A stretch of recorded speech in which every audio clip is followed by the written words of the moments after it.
1, 2, a 1, 2. Ooh, ooh. Yeah. Ooh, yeah.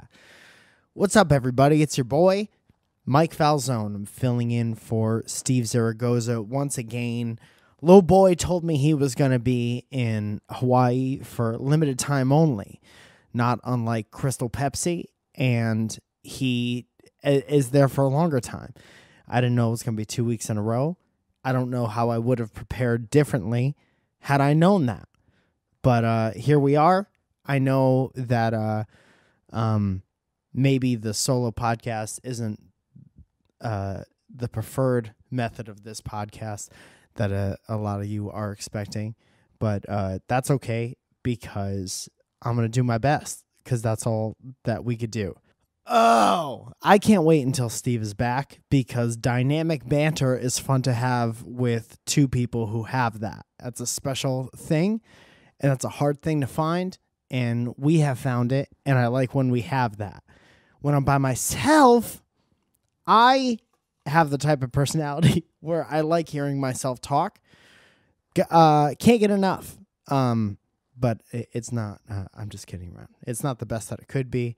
But what I did earlier today was I told you guys on Twitter that I'm doing this by myself, and I thought it would be fun to get questions from you guys and kind of curate those and answer those throughout the episode. I got 87 of them. So I'm going to try to do as many as humanly possible. We got an hour. We got an ad read in the middle. We're going to have a fun time. Steve will be back next week. And if we're both alive, we'll do it again. And in case anyone's wondering, had a really fun, really low-key holiday. Stayed in Los Angeles for it, which is weird because it's not a very holiday place. It's one of those cities where everybody leaves. And we had a great low-key New Year's, had a great low-key Christmas, and really excited for 2009. Not because of anything unrealistic either. A lot of people set goals. Unrealistic goats was my favorite indie band of the early 90s, and I don't have any of those. I have realistic goals, and I'm excited to achieve all of them, but most importantly, I'm excited to keep having fun with you guys and somehow continue to make this my job. I'm a real happy guy. You guys contribute to that happiness. I hope that I could deliver some happiness back onto you in return. Eric Hahn, my good buddy Eric Hahn, who is a very funny comedian here in Los Angeles. I'm going to go out on a limb and say way older than me. I believe Eric Hahn is 72 years old. That's not true at all, and he would get very mad at me if he heard me say that. But Eric Hahn's one of my favorite people in the world. He replied 7 hours ago with the first response to this shit. So thank you, Eric, for hopping on this. And in honor of you, here you are. The first question. Are we doomed? Period. No question mark. Oops. Also, soup. What's better than a nice bowl of soup? No question mark. Nothing, he says. Are we doomed? I think we're doomed as soon as everyone adopts the mindset that we're doomed, which is the most basic bitch thing to think. Oh, I fucking hate. It started in 2016, and I remember this because 2016 was a bad year. A lot of bad shit happened, but also I got married in 2016, so we had this like really beautiful, really precious memory in the middle of all this horseshit happening, and then last year with the wildfires and with so many people hate the president, and so many people think the world is going in a certain way. It's very easy to be like, this, and this. We're all fucking doomed. But there's always bad shit.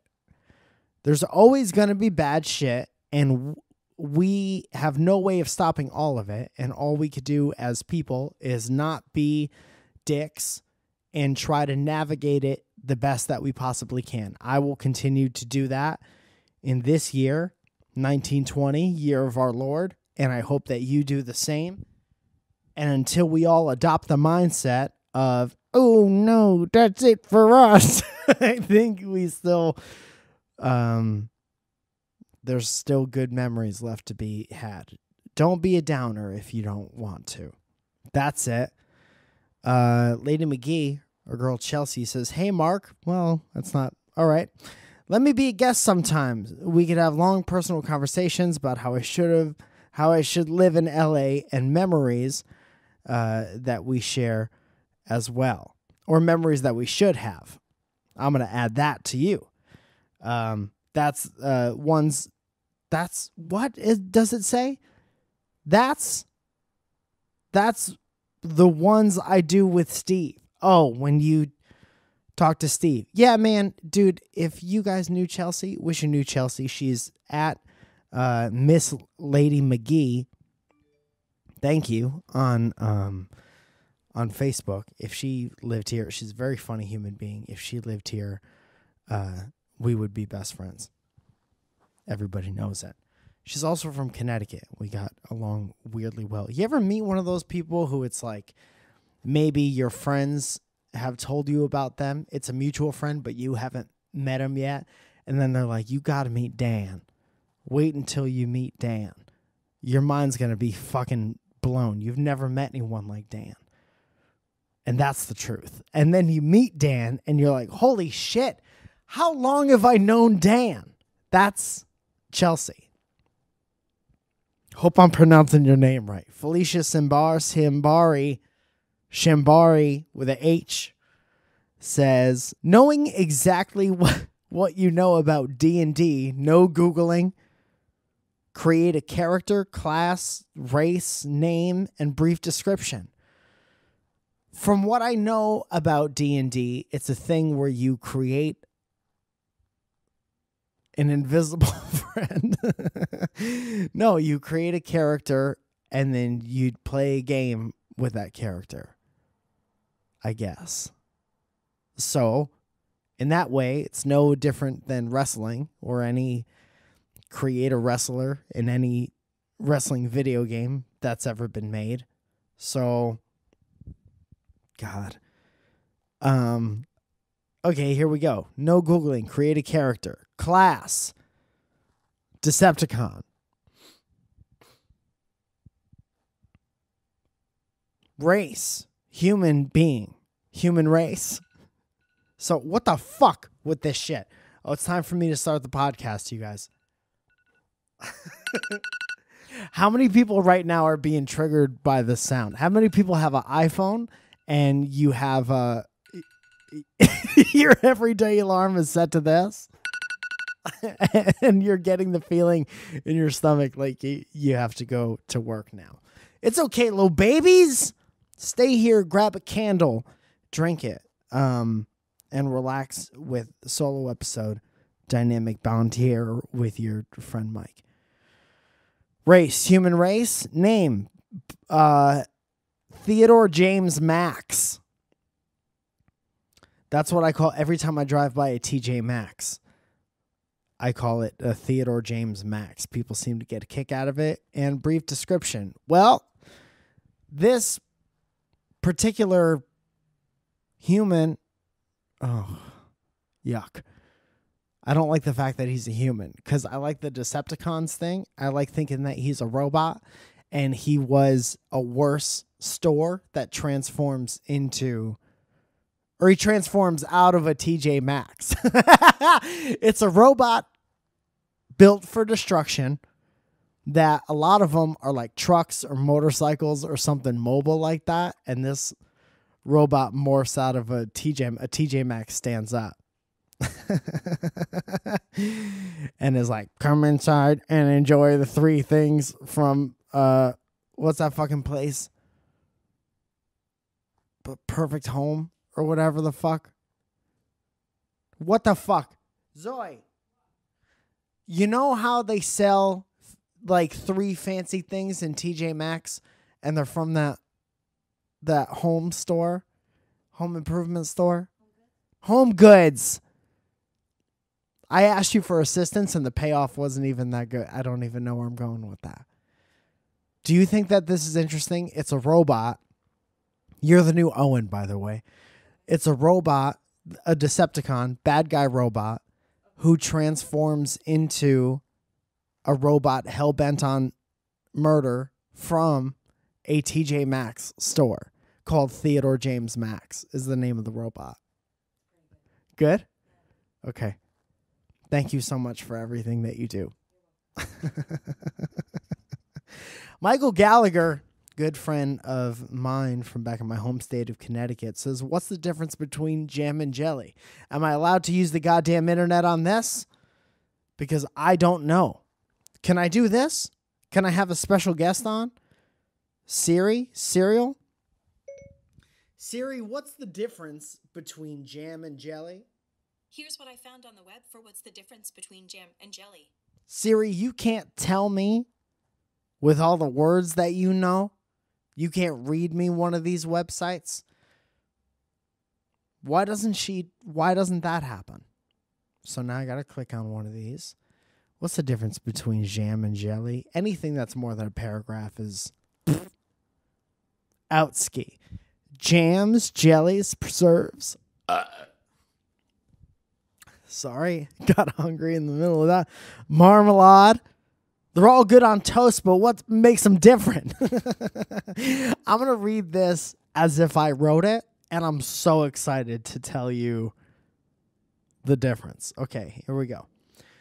Toast with some butter and jam is a marvelous thing. Wait, butter and jam? Or butter and butter and jelly? Or is it marmalade? What's the difference between jam and jelly and every other kind of sweet, spreadable fruit? It's confusing. It's a confusing, sticky world, and we're here to provide some answers. Also, this is from bonappetit.com. Alex Delaney actually wrote this, but I'm pretending like I wrote it. Alex, be cool and don't tell anyone. Jelly. At one end of the spectrum, you have jelly. Okay, it's the firmest, clearest fruit condiment around. I don't know who the fuck that's important to. How clear it is. It's jelly. Who's looking through their jelly? Once a fruit is cooked, it's strained so that the only juice ends up. So that only the juice ends up in the jelly. I'm dyslexic. Tough for me to read. Always has been. That's why the grape stuff that you spread all over peanut butter in first grade was and is clear. Because it's mostly juice, I guess. If you're going to find additional word I don't know in any of these, you'll find it in jelly. And that means if you turned a jar of jelly over, it would probably slide out in one solid piece. Oh, and there's an ad. There's pop-up ads again in 2019. That's new. Like a can of cranberry. Well, jelly, kind of gross, kind of cool. So jelly is kind of one thing made from juice. Jam. We don't like to play favorites, but we really like jam. They went around the office. And they were like, okay, everyone, hands up for jam. Hands shot up. Hands up for jelly. About 25% of the people. Caused a big riff in the office. It's a chunkier version of jelly with more pieces of actual fruit in it and a slightly looser, spoonable texture. Go ahead and put it in you.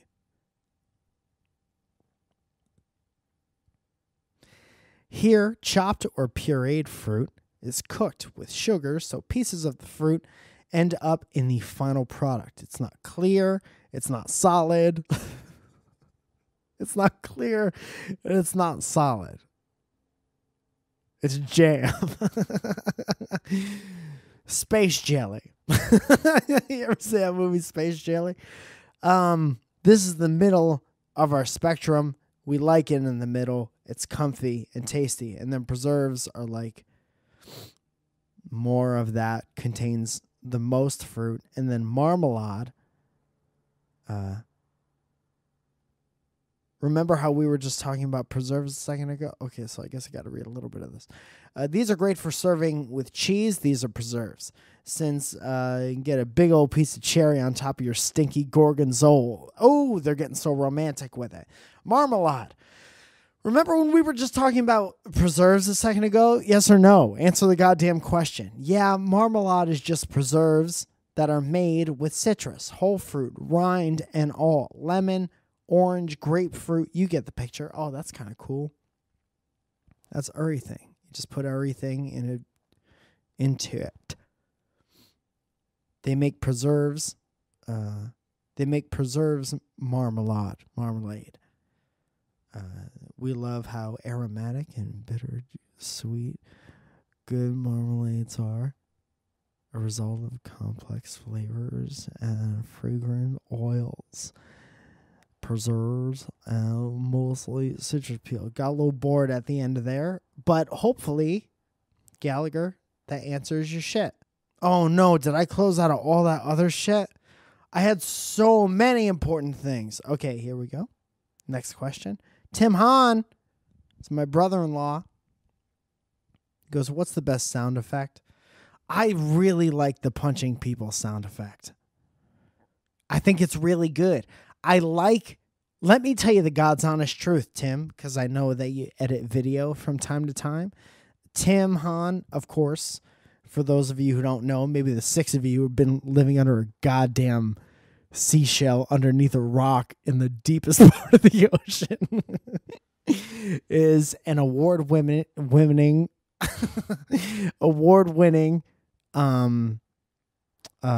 journalist, photojournalist in Seattle. He's also my brother-in-law. He's a good man. He's tall. Just got a new dog. He's tall. Shout out today's. What's the best sound effect? I think it's a punch.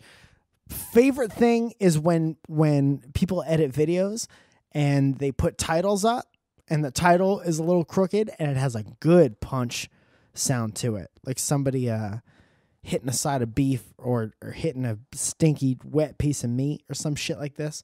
Like, no, that was the worst. What I just did, if you heard that, that was the worst version. I'm going to try to do a better version.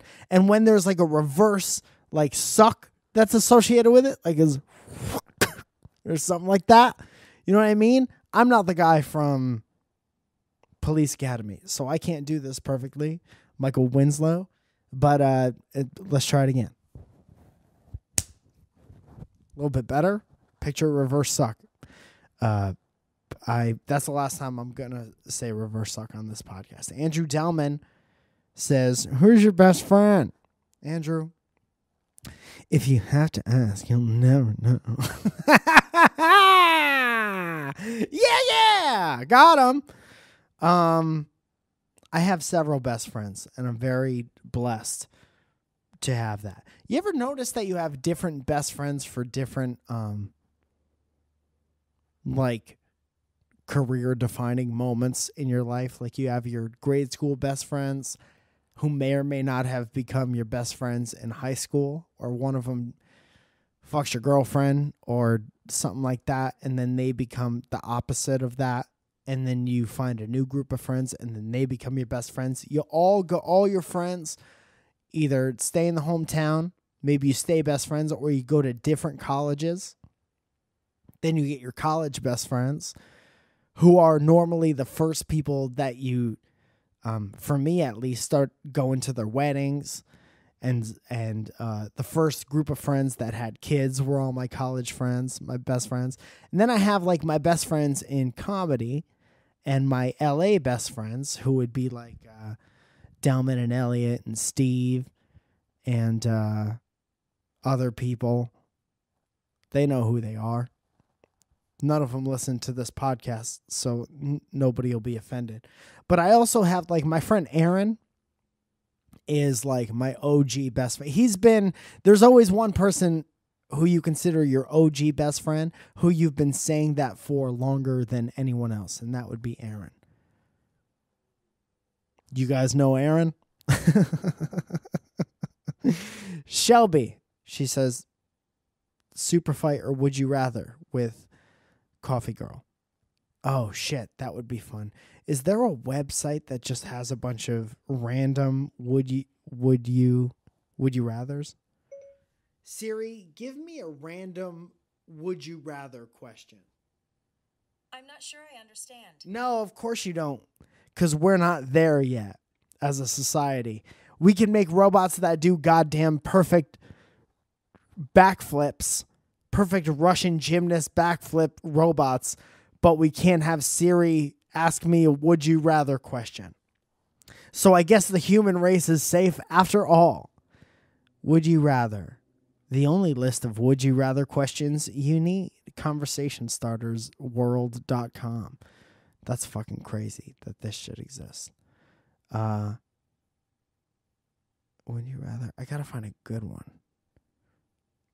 Would you rather have a horrible short-term or a horrible long-term memory? Would you rather be completely invisible for the day? Oh, these are basic. These are basic, hacky questions. Would you rather be poor but help people or become incredibly rich by hurting people? Also, these are kind of common sense if you're a good person.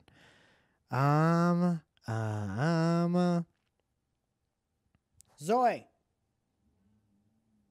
Zoe, come here. Very busy doing other things. I don't think she's going to come. Zoe, can I ask you a quick question? Did you work out? How was it? It was short. Did you? She says it was short. Did you sweat?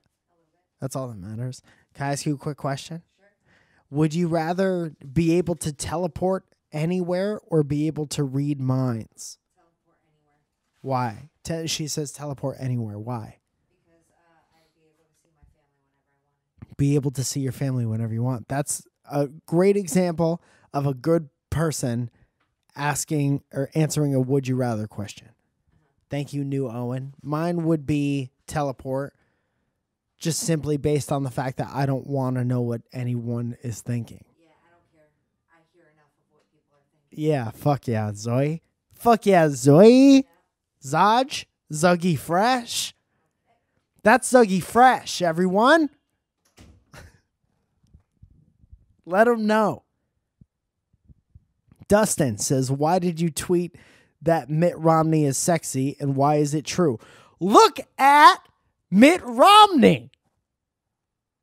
Anyone who got offended at me tweeting that Mitt Romney was sexy as hell doesn't have eyes. Take a look at Mitt Romney, please. If you can. Did we hit record on this? Great. That's so cool to check if you're recording the podcast halfway through the podcast. Mitt Romney is the sexiest 71-year-old I've ever seen in my goddamn life. And that's the truth. My dad is 65. My dad is no longer sexy. My dad used to have sexy hair in the 70s, and then I came along and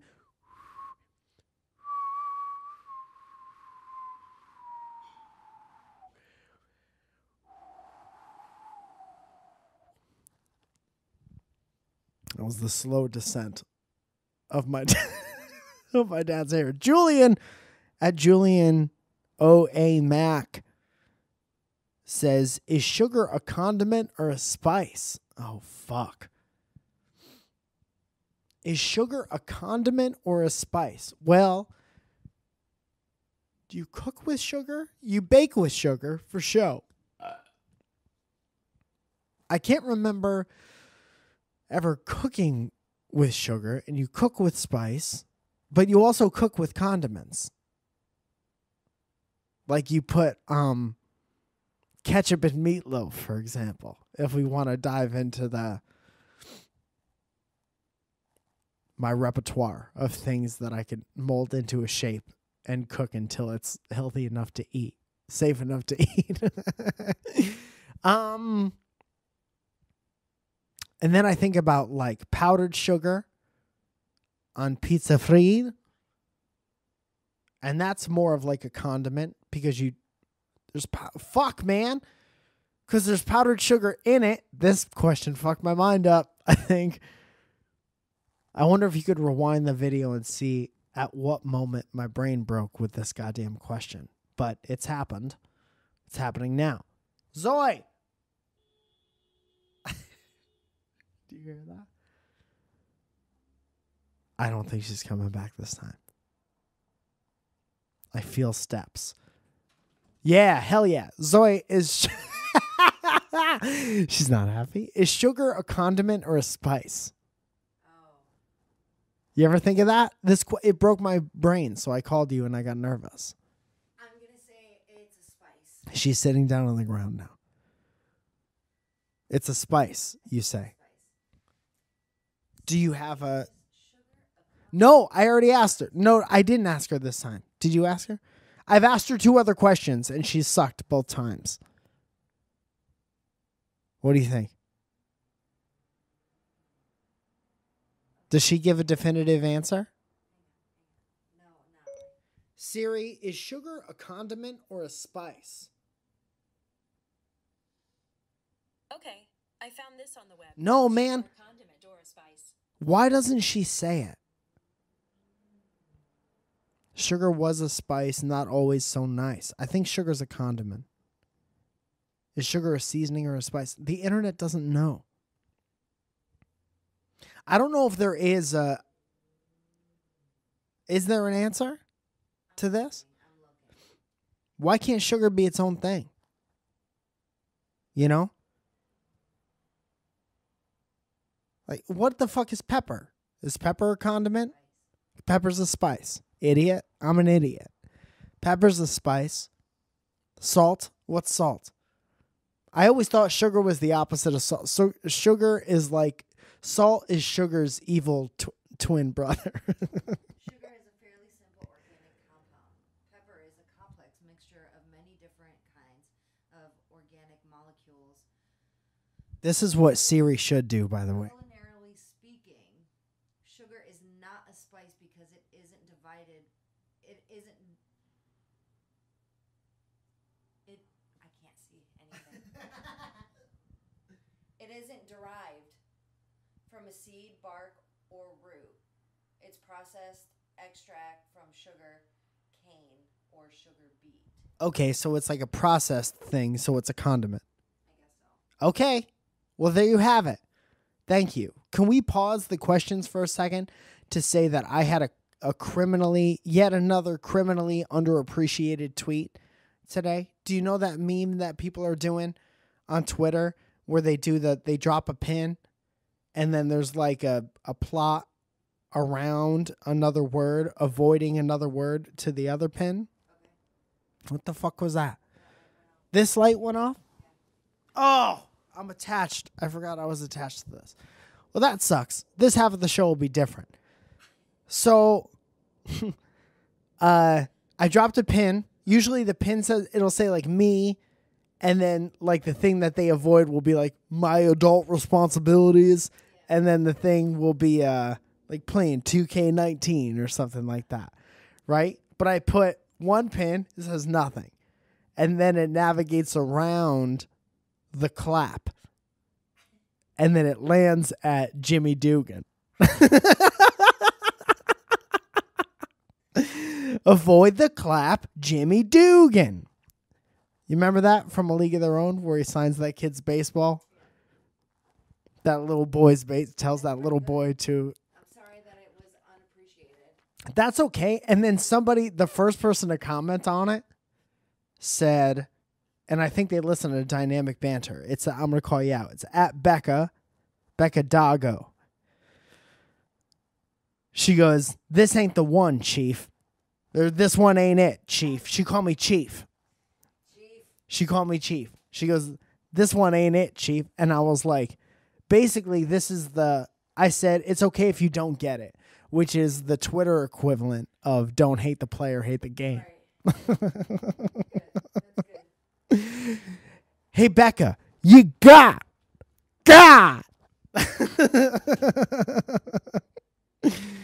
Shit, man. I lost all the questions. We're having fun. We'll do one more, and then we'll do some sponsors.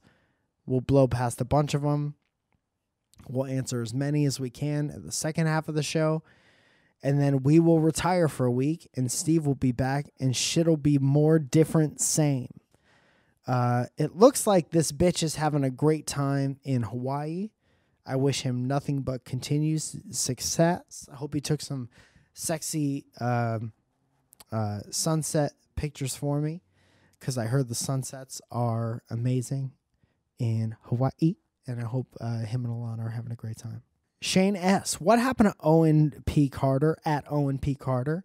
Does he live with Steve anymore? I truly miss his background comments on the podcast.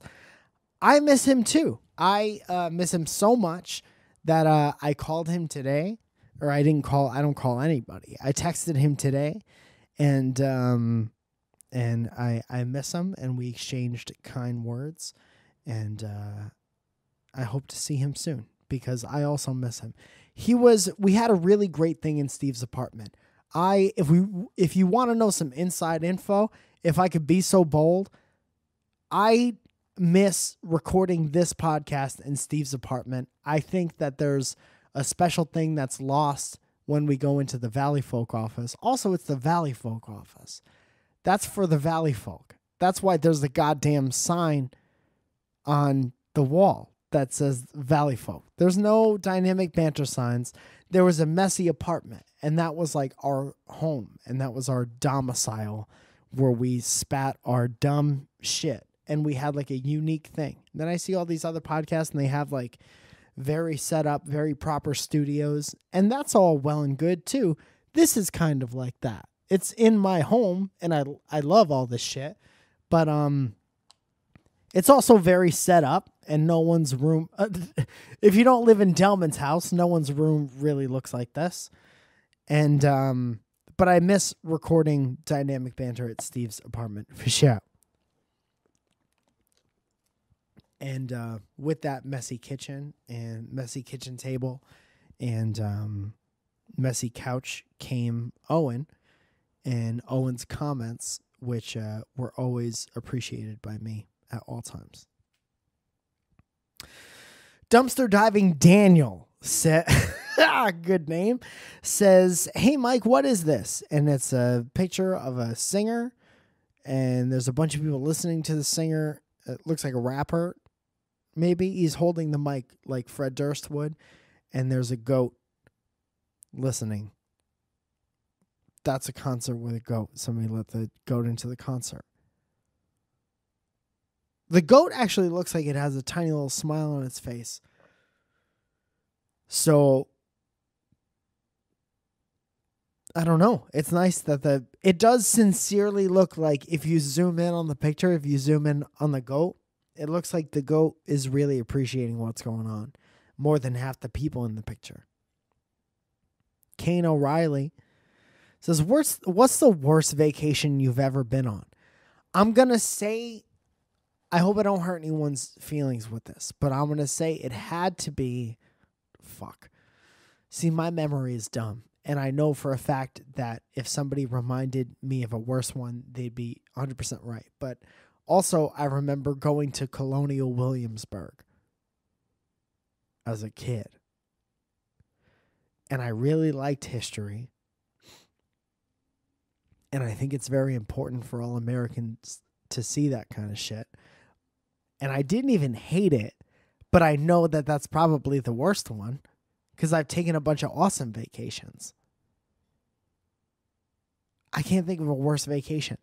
Zoya just, me and her drove halfway up the state to Cambria and Morro Bay to take pictures and stay for one night and come back.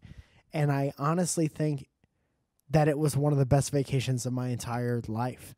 And it happened within like 48 hours. So I'm trying to think what the opposite was of that. It's probably staying in goddamn Colonial Williamsburg for a week. That's too much. Get your Revolutionary Fund Pass. Let you into all the attractions. See what people were shot 1,000 years ago. Jen Borer says, why does the apple have a bite taken out of it? I think I know someone who might have something to say on this. Siri, why does the Apple logo have a bite out of it? Here's what I found on the web for why does the Apple logo have a bite out of it. What a fucking letdown that is. Not to be able to have a conversation with Siri is such a fucking letdown. Oh no, is this going to be... Okay, so the leaf Okay, the Leaf, it says, this is from Quora. Quora.com. I think it's like a question and answer website. And they said Steve Jobs didn't utter a word about it. Didn't utter a word about it till he lived? What does that mean? There are many stories and rumors about the Apple Company logo. Some were giving theories inspired by Newton's experiment or a mythological event of Adam and Eve and the like. As per one interesting theory, it's a tribute to a Greek homosexual guy, Alan Turing, who laid the foundation for modern computers and researched the domain of AI. Okay? And here's a little diagram, and it points to the three main parts. So there's the bite, the apple, and the leaf. What the fuck does this say? I can't even read it because I'm old dogs. Zoom in, enhance. The leaf. Such an sense. Wow. It's such an essential part of the motif that the Apple filed it to trademark. So it got trademarked in 2012. Some say the leaf is supposed to fit perfectly into the bite, but it doesn't. Why would the leaf fit perfectly into the bite? Like if you put it there, it kind of looks like it could, but it shouldn't, because one is a bite and one is a leaf.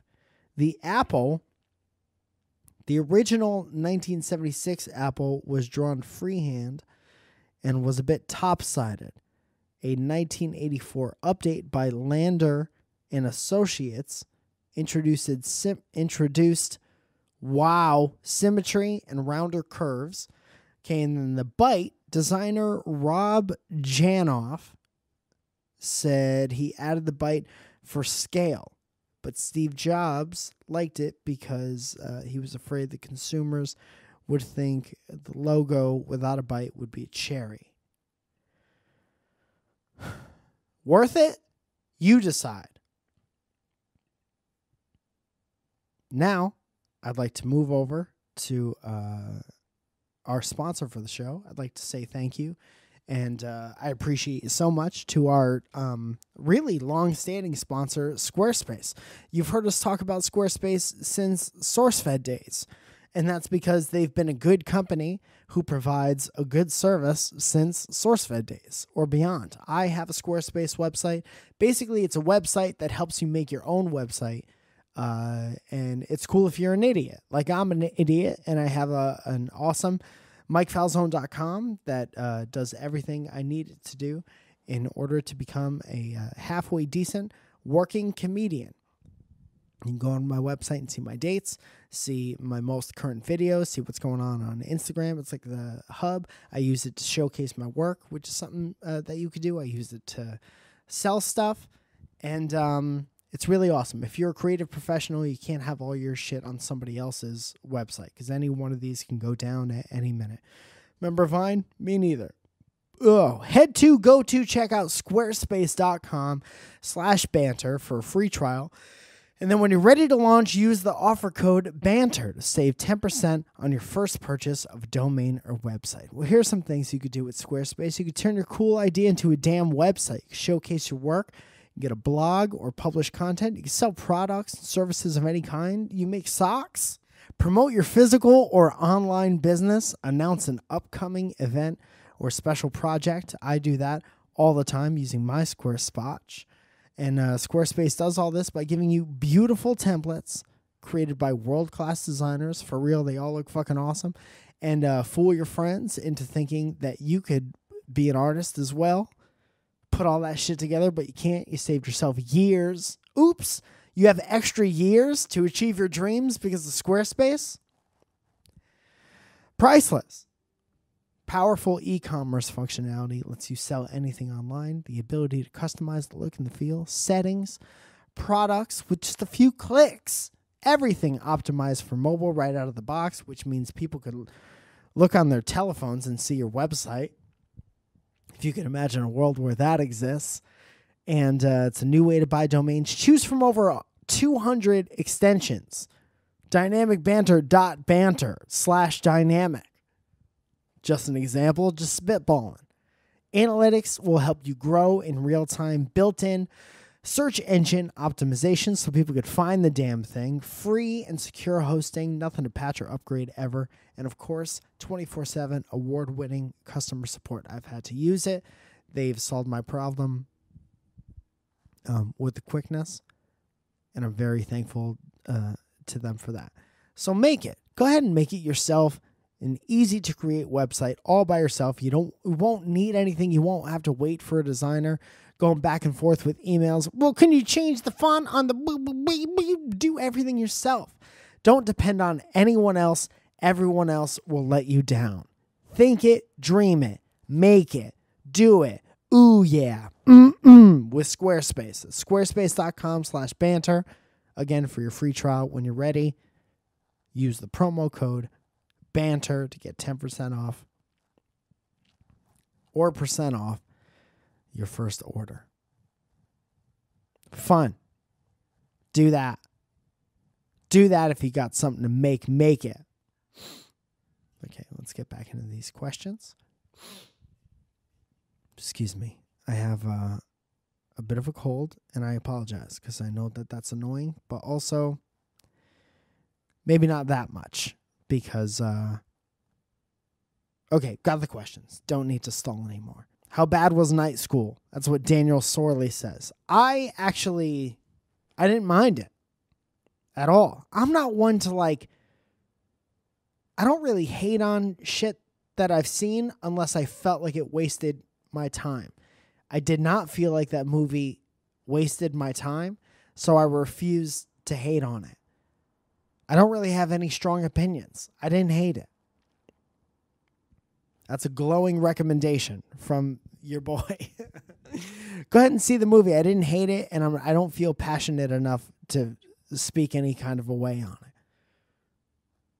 I had a fun experience watching it, and I think that's what matters. Isaac Sorley says, what is your video game history? Oh, shit, man. That's fun. I recently bought for Christmas, I bought a Super Nintendo Classic for the house, and I thought that would be fun. Me, Alex, and Zoya would play that. It hasn't happened too much yet, but I never had Super Nintendo when I was growing up. So here is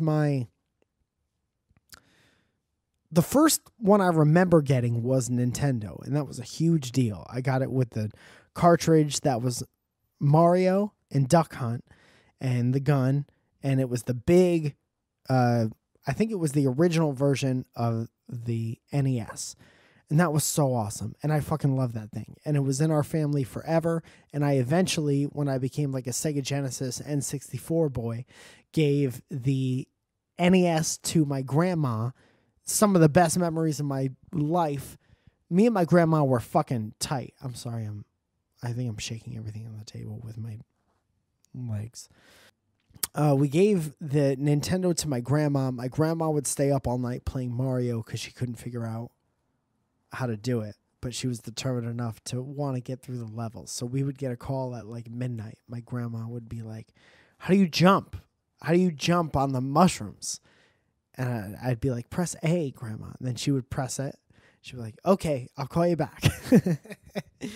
And very fond memories. I think one of the reasons why my NES was over my grandma's condominium in the first place was because in grade school, my parents worked a lot. And in grade school, I was a little piece of shit, and I would get detention almost every day. Almost every day of my grade school career, I got detention because teachers ain't shit but tricks and Johns and tricks. Teachers ain't shit. Take that. No, I have the utmost respect for teachers, but they all hated me because I was a piece of shit. It was my fault. Hoes and tricks. So I would get detention every day, and then my parents would be working to help me survive. And so my grandma would pick me up from detention every day. I would go to her house. Actually, before that, I would go to Toys R Us, and I would beg her for a wrestling Hasbro action figure. And that's why those hold a special place in my heart. They were $5 at the time, and I'd be like, please, Grandma, could we please go get a wrestling action figure? And she never was mad at me for anything ever. She was never mad at me for getting detention. She was like, why'd you get detention?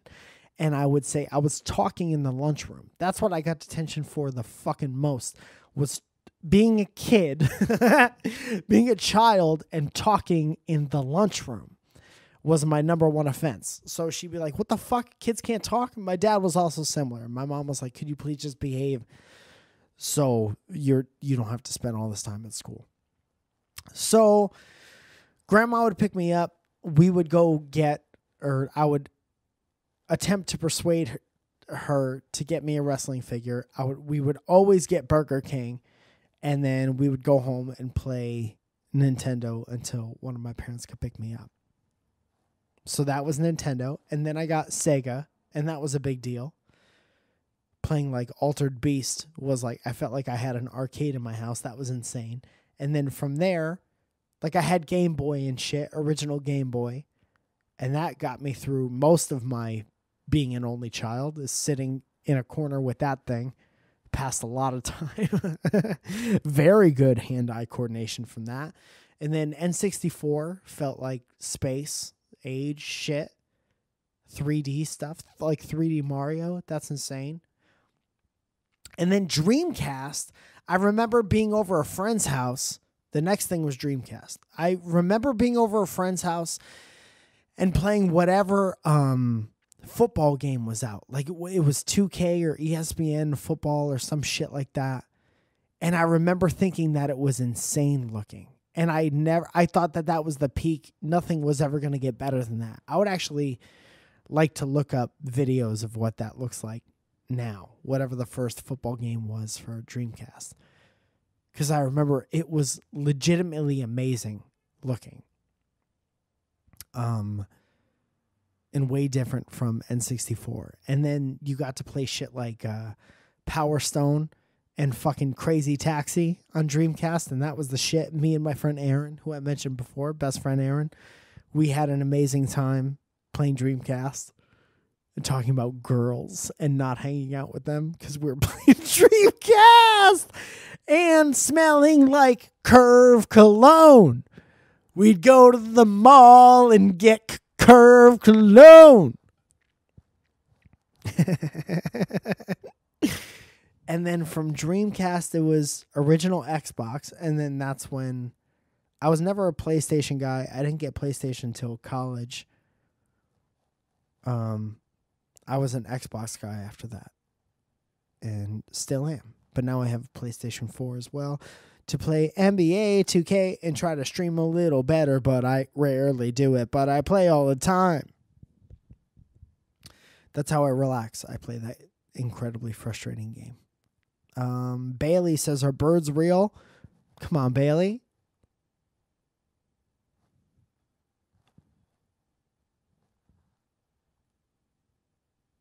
Bailey? Are birds real?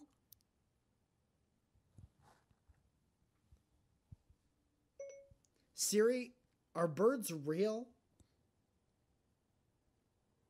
I don't personally know bird, so I couldn't say. Okay, you're an idiot, Siri. Danny2099 says, if you didn't have to live in LA for comedic purposes, is there anywhere else you would live? So,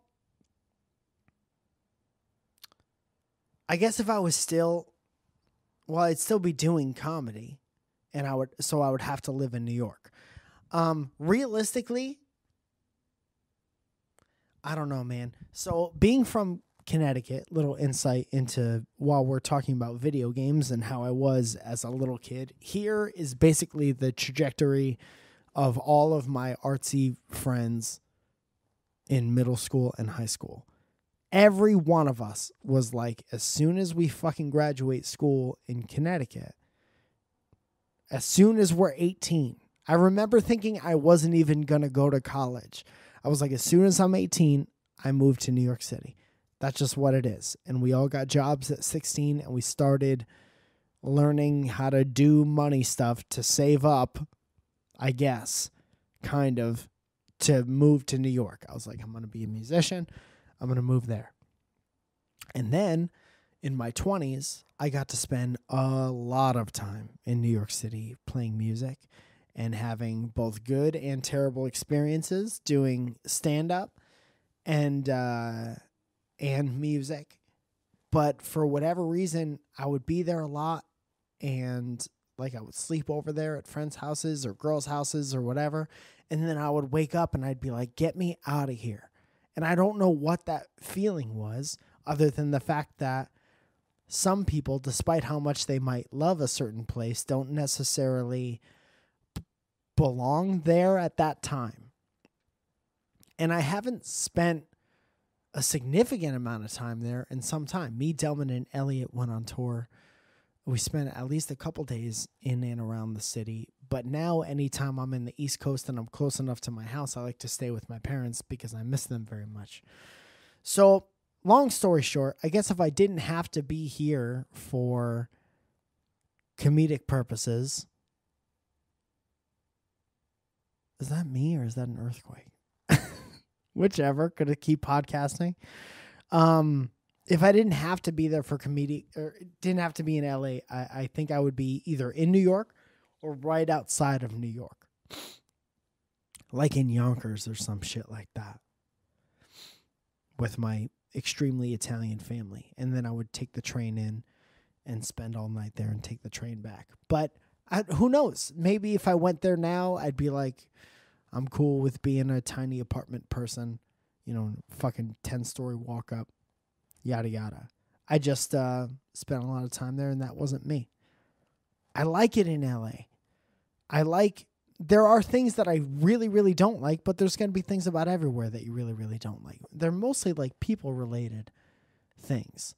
And attitude-related things. But as far as like, I love my apartment. I love my wife. I love my friends. I love the opportunities that I get here and the ability to go across town and do any number of things that I couldn't do where I was. I feel very lucky. I feel very fortunate. And sometimes sometimes, man, I'll drive on Mulholland or in these canyon roads or on top of the mountains that kind of overlook Hollywood at sunset, and I'll be like, what the fuck am I doing? 7 years ago, I was in Connecticut, and I was like, how do I do stand-up in Connecticut? And it was very hard, and I was taking the train back and forth from New York City or, going very seldomly to these places in Connecticut to try stand-up and watching these stand-up videos on the internet and being very hardcore into YouTube stuff. And then like fast forward 6 or 7 years, and I'm like driving to shows every night and being on stage and seeing this city that I spent my whole childhood just hearing about, Hollywood and yada yada. And like I'm very much a part of it right now. And I got kind of a good thing going, and I somehow am able to support or help support my family and myself by doing comedy-related things. And I'm just very thankful to be here. And in moments like that, I love it here very, very much.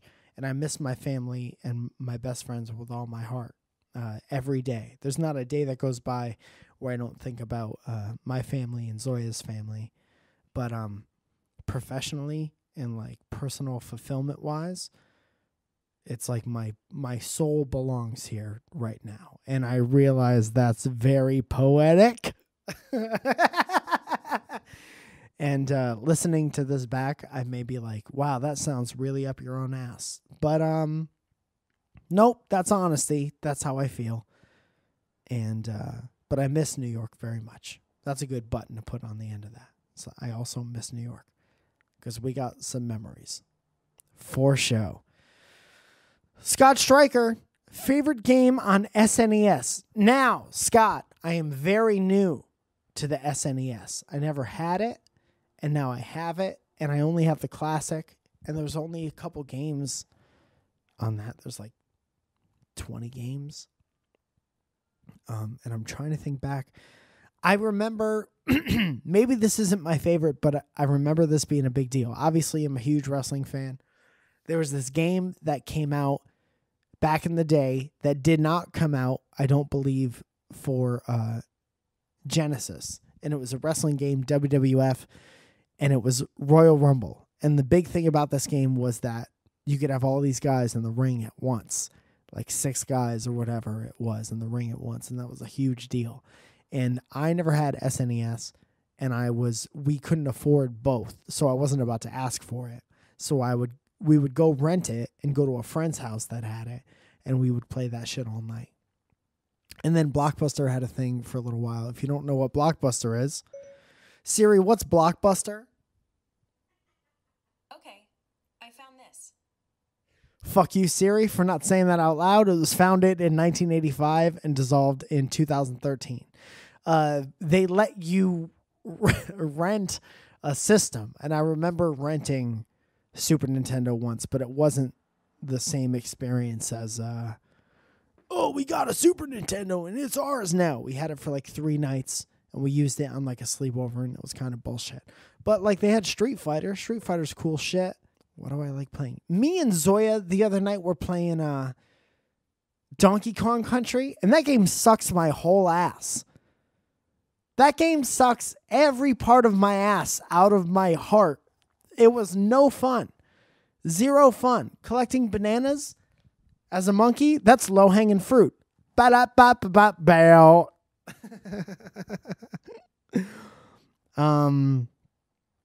We also were not very good at it, so that's the reason. Maybe you have good memories with it. We were fucking terrible. We couldn't get past the 4th level, and it was a terrible experience. If you could get one pizza with any one person, living or dead, how much would you tip the delivery driver? Would you pick up the pizza yourself? If you pick up the pizza yourself, I withdraw my question. Dude, that was... for whatever reason, we never got pizza delivery as a kid. Never, ever. My dad was like, I'll go get it. We would order it, wait like 2 minutes, leave our Italian house, go to Italian house party, and then come back with a pizza. I never had pizza delivered until college. I was like 20 by the first time I had a pizza delivered. I didn't even know it was available in our town, if we're being honest. But now, always tip your delivery driver more than you think you should. Unless he's like an hour late or whatever, obviously. But those people don't make a lot of money, and they live on tips. At least 20%, I would say. $4 tip, Derek. Michael Waters said that afterwards. Matthew Morey. How do you tell your controlling parents to mind their business? You tell them to mind their business. And depending on how old you are, they will or they won't.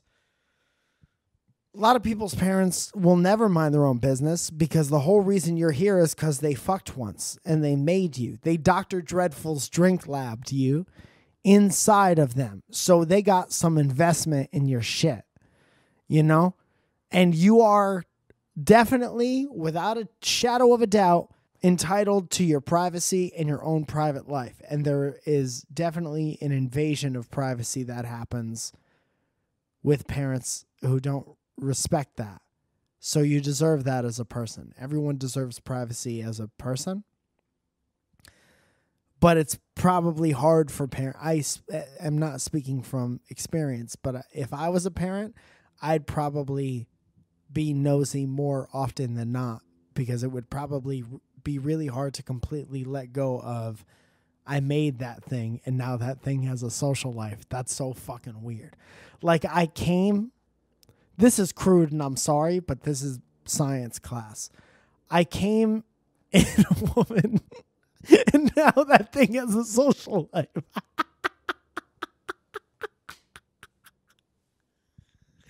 Holy shit. Holy shit. That's insane. That's insane. One time you had sex, doggy style sex, and you came, and now that thing has a Twitter account.